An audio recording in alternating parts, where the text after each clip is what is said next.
নমস্কার, আমি সৌভিক। নতুন ভিডিওতে সবাইকে স্বাগত জানাই। তো আজকের এই ভিডিওতে আমরা কথা বলবো 1987 এর হলিউড ফিল্ম প্রিডেটর নিয়ে।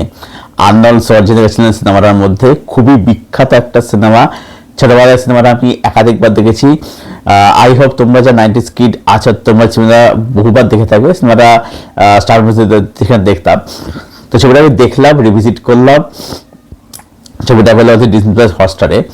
এবারে মজার বিষয় হচ্ছে এটাই যে টিভিতে আমরা যে ভার্সনটা দেখতাম সেটার মধ্যে অনেক কিন্তু কাটস থাকে, কারণ যেহেতু একটা সেন্সরশিপের ব্যাপার রয়েছে টেলিভিশনের অডিয়েন্সের দিকে, সেই কারণে অনেক কিছু সিন কেটে বাদ দেওয়া হতো বা যে গোর সেগুলো কেটে বাদ দেওয়া হতো। বাট হটস্টারে যে প্রিন্টটা আছে সেটার মধ্যে যথেষ্ট পরিমাণে কিন্তু গোর ব্রুটালিটি কিন্তু রয়েছে। ঠিক আছে, যে মানে সেই নাড়ি ভুড়ি বেরিয়ে যাচ্ছে, মুন্ডু ফেটে যাচ্ছে আর কি, কাটা মুন্ডু, হ্যাঁ, সেই বডি হয়ে যাচ্ছে, মানে লাফ ছটফট করে করছে আর কি, এরকম সিন কিন্তু রয়েছে কিন্তু, হ্যাঁ, মানে হস্টেলের প্রিন্টার সেটাতে আর কি। তো প্রিডেটর এই সিনেমাটা একটা ব্যাপক একটা সিনেমা। এখান থেকে পরবর্তীকালে এলিয়েনের সাথে একটা ক্রস ওভার করিয়ে এলিয়েন প্রিডেটর এগুলো সব করা হয়েছিল আর কি। বাট আমি কথা প্রিডেটর সিনেমাটাকে নিয়ে। তো প্রিডেটর গল্পের কি দেখাচ্ছে যে আর্নল্ড শোয়ার্জনেগার ক্যারেক্টারটা যে ডাচ একজন এক্স আর্মি, এবারে সে আর্মিদের সাথে মানে ইন্ডিপেন্ডেন্টলি কাজ করে আর কি। এবারে একটা মিশনে যাচ্ছে টিমকে নিয়ে, এবং সেখানে জঙ্গলের মধ্যে, গল্পের বেশ জঙ্গলের মধ্যে একটা এলিয়েন থাকে। সেই এলিয়েনের সাথে কীভাবে তাদের মোকাবেলা হচ্ছে, তারা কি বিপদে পড়ছে, এই নিয়ে হচ্ছে গল্প আর কি।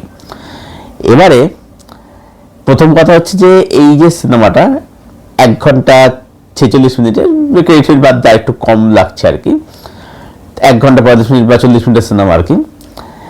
এবারে প্রথম কথা হচ্ছে ওয়ান লোকেশন ফিল্ম, জঙ্গলের মধ্যে survival thriller. At the same time cinema treat করা হয়েছে একটা কিন্তু সাইফাই বা একটা মানে সার্ভাইভাল হরর হিসেবে ট্রিট করেছে এটাকে। সিনেমা বলে এটা অ্যাকচুয়ালি এটা সার্ভাইভাল হরর, এটা অ্যাকচুয়ালি এটাকে সিনেমা ট্রিট করে হররের মতো করে। তো ওয়ান লোকেশন ফিল্ম হলে কি হয়, সেখানে না মানে স্ক্রিন প্লে এবং মুভমেন্ট এবং ডায়ালগ রাইটিং কিন্তু খুব ইম্পর্টেন্ট। হলে কি হয়, একটা সময় দর্শক কিন্তু বলতে শুরু করে, মনোরঞ্জন লাগতে শুরু করে, সেটা কিন্তু এখানে হয় না। স্ক্রিন প্লে কিন্তু হাইলি এনগেজিং, এবং এখানে কিন্তু আননেসেসারি ইমোশন করতে চাইনি। ঠিক আছে, এবারে এখানে একটা দিক কিন্তু আছে, তার কারণ আছে যে যেহেতু এরা সবাই এখানে আর্মি অফিসার, সেই কারণে কি হচ্ছে, আর্মিদের ক্ষেত্রে নিয়মটা কি যে সহজে কিন্তু তাদের ইমোশনাল হওয়া কিন্তু যায় না। যে যতই কঠিন সিচুয়েশন আসুক, তোমায় কিন্তু সবসময় মানে তত বেশি স্ট্রং থাকতে হবে, সেখানে ইমোশন কিন্তু এখানে হয় না। হ্যাঁ, একটা কোনো সাথী বা বন্ধু মারা যাচ্ছে, যার সাথে ইমোশনাল একটা অ্যাটাচমেন্টের বন্ডিং ছিল, সেই জায়গায় ইমোশনাল হচ্ছে, ব্যাস ওইটুকুই, যতটুকু ততটুকু ইমোশনাল করা হয়েছে। তো প্রথমত সিনেমাটার মধ্যে ব্যাপক টেনশন থাকে, এবং মানে এখানে দেখাচ্ছে যে মজাটা এখানে যে দর্শক জানে যে এই জঙ্গলের মধ্যে একটা কোনো এলিয়েন আছে। প্রথম শটটা খেয়াল করবে যে একটা স্পেসশিপ, একটা মহাকাশযান আর কি, সেটা একটা পোর্শন পৃথিবীতে কোথাও হারিয়ে যাচ্ছে, একটা পোর্শন পৃথিবীতে এসে পড়ছে আর কি। তবে যে মহাকাশযানটা ধ্বংস হয়েছিল এবং ওই এলিয়েনটা পৃথিবীতে কোনো ওই জায়গাটা এসে পড়েছে আর কি। ঠিক আছে, এটা আমরা বুঝতে পারছি আর কি।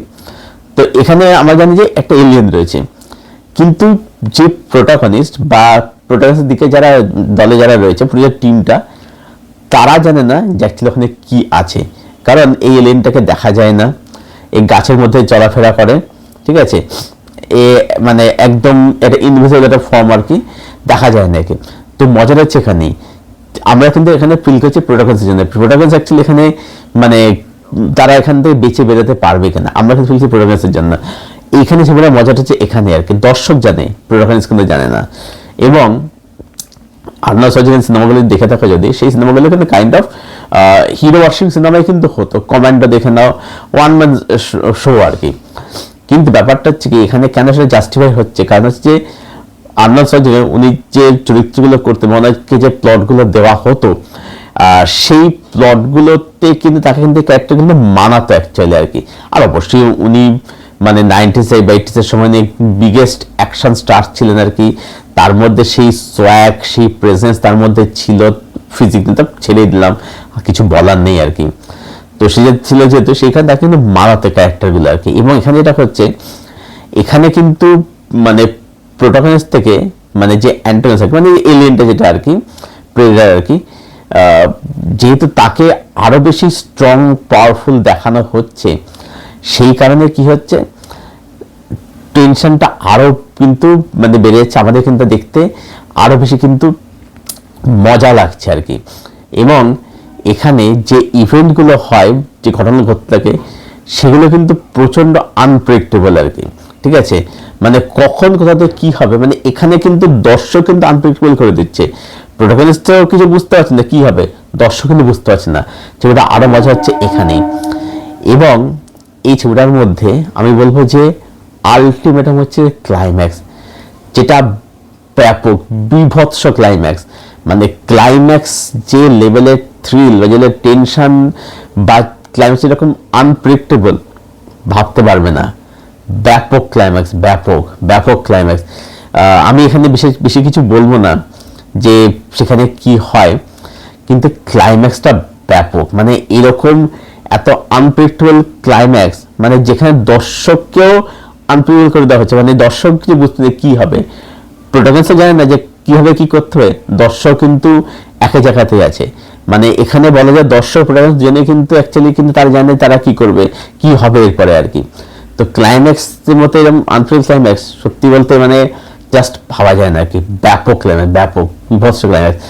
এবং এই সিনেমার টেকনিক্যাল দিক যদি বলি, আমি বলবো যে যথেষ্ট কিন্তু ভালো, বেশ ভালো। কারণ ওই যে এলিয়েনটা যখন তারা ব্লু স্টিন্টের মধ্যে দিয়ে যখন দেখে এবং লাস্টে যখন রেড স্টিন্টের মধ্যে দেখে, অ্যাকচুয়ালি এই এলিয়েনটা না মানে প্রিডেটর যে আর কি, এ অ্যাকচুয়ালি সবার ক্ষেত্রে হচ্ছে একটা এনার্জি ফর্ম হিসাবে দেখে। তো তার দিক কিন্তু আছে, সেটা শেষে গিয়ে বুঝতে আমি বলবো না শেষে কি হয় অ্যাকচুয়ালি আর কি, এটা এনার্জি ফর্ম হিসাবে দেখে আর কি।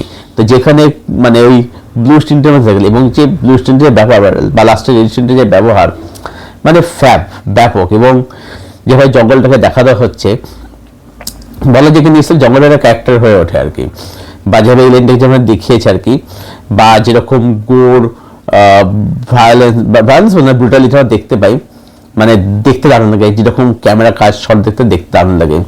এবং এখানে ভালো ভালো পারফরমেন্স রয়েছে, আর্নল্ড শোয়ার্জনেগার থেকে শুরু করে যারা যখন অভিনয় করেছিল এখান থেকে প্রত্যেকে, কার্ল লুইস ছিলেন এখানে ছবিটার মধ্যে আর কি, যাকে রকিতে দেখেছিলে অ্যাপোলো ক্রিডের চরিত্রে, আইকনিক ক্যারেক্টার আর কি। তো কার্ল লুইস ছিলেন এই ছবিটার সিনেমাটার মধ্যে ভালো পারফরমেন্স এখানে রয়েছে আর কি। তো সব মিলিয়ে এটাই বলতে পারি যে প্রিডেটর একটা ব্যাপক সিনেমা, ব্যাপক সিনেমা।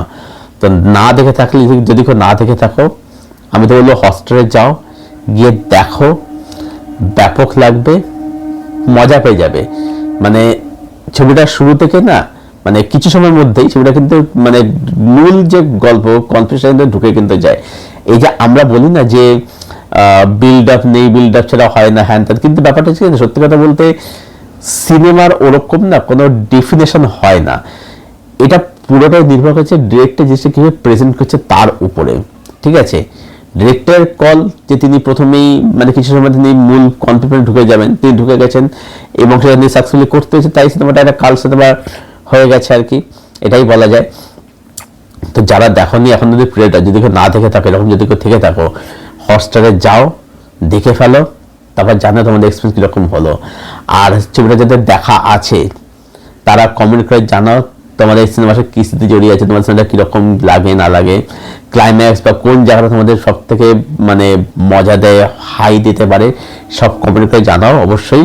ভিডিওটা ভালো লাগলে লাইক করো, শেয়ার করো, চ্যানেলটাকে অবশ্যই সাবস্ক্রাইব করে দেবেন, পাশের যে বেল আইকনটা আছে সেটাকে প্লিজ অন করে দাও, যাতে এরকম আরও রিভিউ বা ভিডিও আসলে তার নোটিফিকেশান সহজে শীঘ্রই পেয়ে যাবে। ভিডিও শেষ করছি, আবার দেখা হচ্ছে তোমাদের সাথে খুব শীঘ্রই নতুন কোনো একটা ভিডিওর সাথে। তাদের সাথে ভালো সুস্থ তোমার সঙ্গে জুড়ে থাকে।